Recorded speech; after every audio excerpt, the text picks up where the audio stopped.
We are suffering the side effect of business theories left over from the 80s and 90s.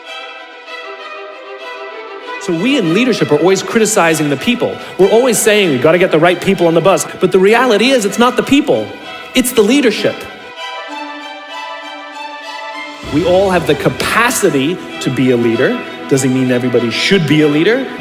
Leaders are so often so concerned about their status or their position in an organization, they actually forget their real job. There are two things that I think that great leaders need to have. Leadership is a skill like any other. It is a practicable, learnable skill.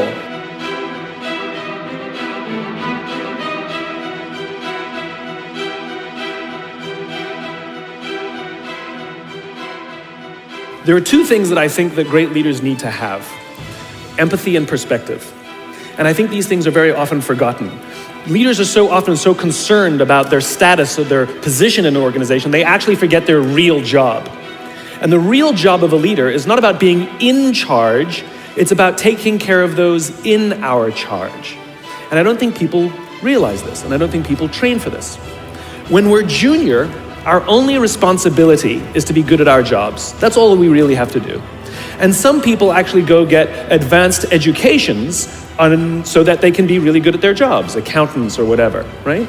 And you show up and you work hard, and the company will give us tons and tons of training how to do our jobs. They'll show us how to use the software. They'll send us away for a few days to get trained in whatever it is that we're doing for the company. And then they expect us to go be good at our jobs. And that's what we do. We work very hard. And if you're good at your job, they'll promote you. And at some point, you'll get promoted to a position where we're now responsible for the people who do the job we used to do, but nobody shows us how to do that. And that's why we get managers and not leaders. Because the reason our managers are micromanaging us is because they actually do know how to do the job better than us. That's what got them promoted. Really what we have to do is go through a transition. Some people make it quickly, some people make it slowly, and unfortunately some people will never make that transition at all. Which is we have to go through this transition of being responsible for the job and then turning into somebody who's now responsible for the people who are responsible for the job. And as I said before, one of the great things that is lacking in most of our companies is that they are not teaching us how to lead.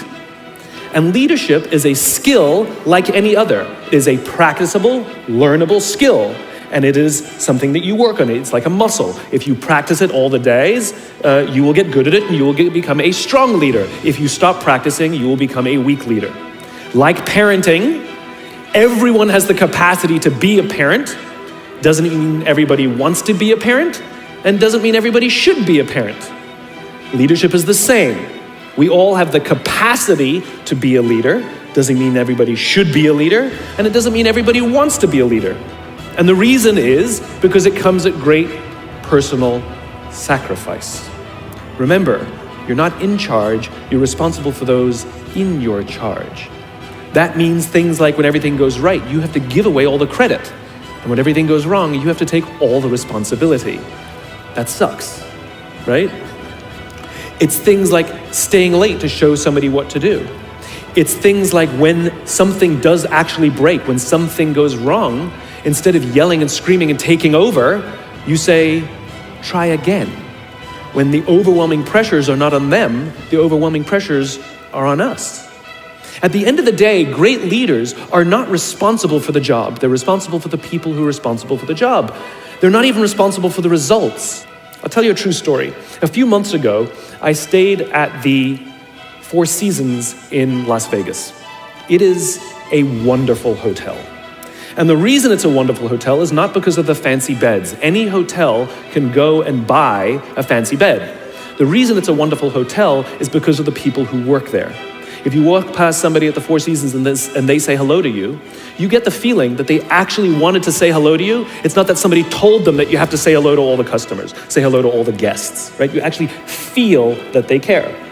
Now, in their lobby, they have a coffee stand.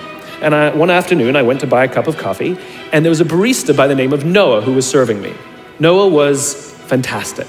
He was friendly and fun, and he was engaging with me, and I had so much fun buying a cup of coffee, I actually think I gave 100% tip, right? He was wonderful. So as is my nature, I asked Noah, do you like your job? And without skipping a beat, Noah says, I love my job. And so I followed up. I said, what is it that the Four Seasons is doing that would make you say to me, I love my job? And without skipping a beat, Noah said, throughout the day, managers will walk past me and ask me how I'm doing, if there's anything that I need to do my job better. He said, not just my manager, any manager. And then he said something magical. He says, I also work at Caesar's palace. And at Caesar's palace, the managers are trying to make sure we're doing everything right. They catch us when we do things wrong. He says, when I go to work there, I like to keep my head under the radar and just get through the day so I can get my paycheck. He says, here at the Four Seasons, I feel I can be myself. Same person, entirely different experience from the customer who will engage with Noah. So we in leadership are always criticizing the people. We're always saying, we've got to get the right people on the bus. I've got to fill my team. I've got to get the right people. But the reality is, it's not the people. It's the leadership. If we create the right environment, we will get people like Noah at the Four Seasons. If we create the wrong environment, we will get people like Noah at Caesar's palace. It's not the people. And yet we're so quick to hire and fire. You can't hire and fire your children. If your kids are struggling, we don't say, you got to see at school, you're up for adoption.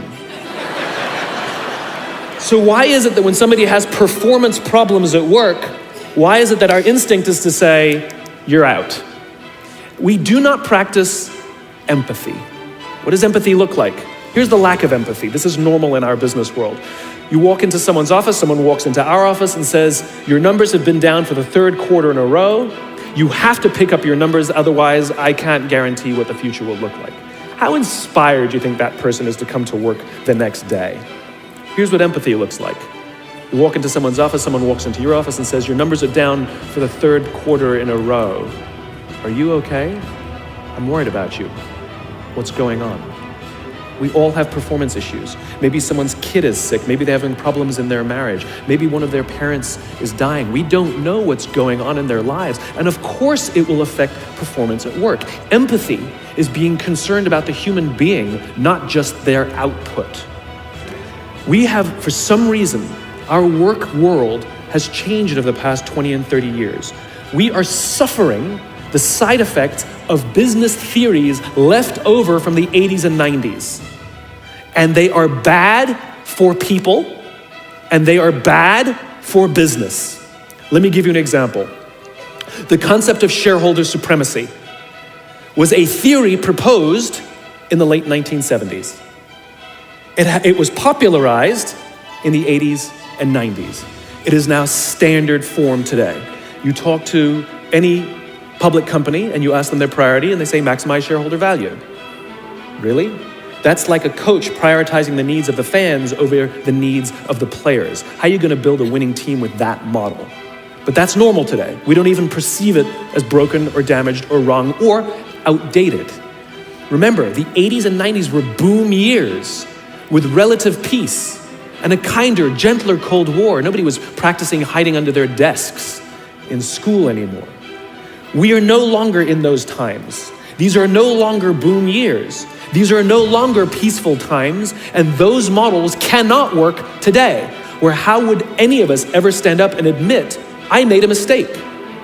We're constantly being told, you have to be vulnerable. Leaders are vulnerable. What does that even mean? It doesn't mean you walk around crying, I'm vulnerable, right? No, what vulnerability means is you create an environment in which someone feels safe enough to raise their hand and said, I don't know what I'm doing.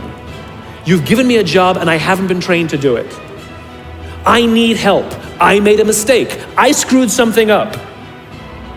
I'm scared. I'm worried. All of these things no one would ever admit inside a company because it puts a target on your head. And how can a company ever do well if nobody's ever willing to admit they made a mistake, that's scared, or they don't know what they're doing? And so we've literally created cultures in which every single day, everybody comes to work and lies, hides, and fakes. And we're asking our youngest generation to work and succeed and find themselves and build their confidence and overcome their addiction to technology and build strong relationships at work. We're asking them to do this, and these are the environments we've created. We keep saying to them, you're the future leaders. We're the leaders now. We're in control. What are we doing? This is what empathy means. It means if there's an entire generation struggling, maybe it's not them. It's like, the only thing that the common factor in all my failed relationships? Me. Same thing. Well, we just can't get the right performance out of our people. Maybe it's you. Right? It's not a generation. It's not them. They're not difficult or hard to understand. They're human beings like the rest of us, trying to find their way, trying to work in a place where they feel that someone cares about them as a human being. By the way, that's what we all want. In other words, it's not even generational. It's all of us. This is the practice of empathy, that if we're struggling to communicate to someone, if we're struggling to help someone be at their natural best, I'm tired of people saying to me, how do I get the best out of my people? Really, that's what you want? They're like a towel, you just wring them. How can I get the most out of them? No, how do I help my people be at their natural best? Right? We're not asking these questions. We are not practicing empathy. We have to start by practicing empathy and relate to what they may be going through. And it will profoundly change the decisions we make. It will profoundly change the way we see the world. Someone's driving to work. You're driving to work. And someone wants to cut into your lane. What do? Do you pull your car up or do you let them in? Most of us pull our cars up and go like this. You wait your turn. Now let's practice empathy. I don't know, maybe they've been out of work for 6 months. Maybe they had trouble getting the kids out to school this morning and now they're running late for a really important interview and they just have to get to this interview and they're gonna cut into our lane. Or maybe they're just a bastard, I don't know. But that's the point. We don't know. We don't know. And the practice of empathy will say, I'll let them in and I'll arrive to work 1 car length late. Right? We don't always have to be right. We don't always have to be in charge. We don't always have to be the one who succeeds. It's not about winning or losing. And that's where I go to the second point. After empathy comes perspective, where it's not about winning or losing.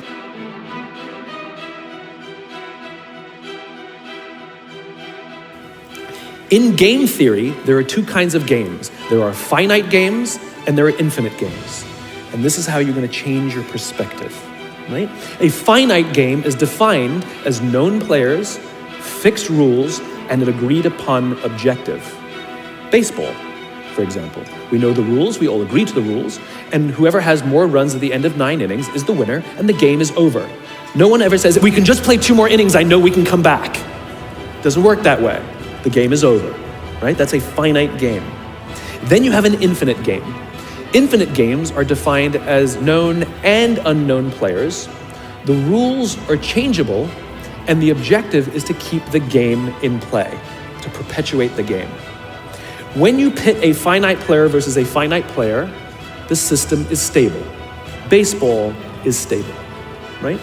When you pit an infinite player versus an infinite player, the system is also stable, like the Cold War, for example, because there cannot be a winner and a loser. There are no winners and losers in an infinite game, right? It doesn't exist. And because there are no winners or losers, what ends up happening in the infinite contest is players drop out when they run out of the will or the resources to play. But there's no winners or losers. Problems arise when you pit a finite player versus an infinite player, because a finite player is playing to win, and an infinite player is playing to keep the game going, right? This is what happened to us in Vietnam. We were playing to win, and the Vietnamese were fighting for their lives. We were the ones who got stuck in quagmire. This is the Soviet Union and Afghanistan. They were trying to beat the Mujahideen, and the Mujahideen would fight for as long as is necessary. Quagmire. Now let's look at business. The game of business has pre-existed or has existed long before every single company that exists on this planet today. And it will outlast every single company that exists on this planet today. There's no winning the game of business. And the reason is because we haven't agreed to the rules. I get such a kick out of this. You realize how many companies actually don't know the game they're in, right? Listen to the language that the companies use. We're trying to beat our competition. We're trying to be number one. Did you know that we were ranked number one? Look at the listing. Based on what criteria? Revenues, profits, market share, square footage, number of employees, based on what time frame? A quarter, a year, 5 years, 10 years, 20 years, 50 years, 100 years? I haven't agreed to those standards. How can you declare yourself the winner? How can you declare yourself number one where no one else in the game has agreed to the rules? It's arbitrary. There is no winning because there's no end. In other words, companies are playing finite games. Listen to their language. They're trying to beat their competition. What does that even mean? It's the leaders in the companies that understand the game that they're in and organize their resources and their decision-making around the infinite contest that outlast and frustrate their competition. All the companies that we refer to as the exceptions, Southwest Airlines, Apple Computers, Harley Davidson, they're the exception. No, they're playing the infinite contest. They frustrate their competition. Is what happens. That's what happens, because they're not playing to win. Jim Senegal, the founder of Costco, which is the only real company that gives Walmart a run for its money, he says public companies are looking to succeed for the quarter. He says, we're looking for the next 50 years. You can hear him. He's playing the infinite contest. I spoke at a leadership summit for Microsoft. I also spoke at a leadership summit for Apple. Now, at the Microsoft Summit, I would say 70% of the executives, and this was under the Steve Ballmer days, I would say about 70% of the executives spent about 70% of their presentations talking about how to beat Apple. At the Apple Summit, 100% of the executives spent 100% of their presentations talking about how to help teachers teach and how to help students learn. One was obsessed with their competition, the other one was obsessed with where they're going. So at the end of my presentation at Microsoft, they gave me a gift. They gave me the new Zune, which was the competitor to the iPod Touch when it was a thing, right? And I have to tell you, this piece of technology was spectacular. It was beautiful. The user interface was incredible. The design was amazing. It was intuitive. It was one of the most beautiful, elegant pieces of technology I'd ever seen, right? Now, it didn't work with iTunes, which is an entirely different problem. I couldn't use it. But that's something else. I'm sitting in the back of a taxi with a senior Apple executive, sort of employee number 12 kind of guy, and I decide to stir the pot. And I turn to him and I say, you know, I spoke at a Microsoft summit and they gave me their new Zune, and I have to tell you, it is so much better than your iPod Touch. And he turned to me and said, I have no doubt. Conversation over.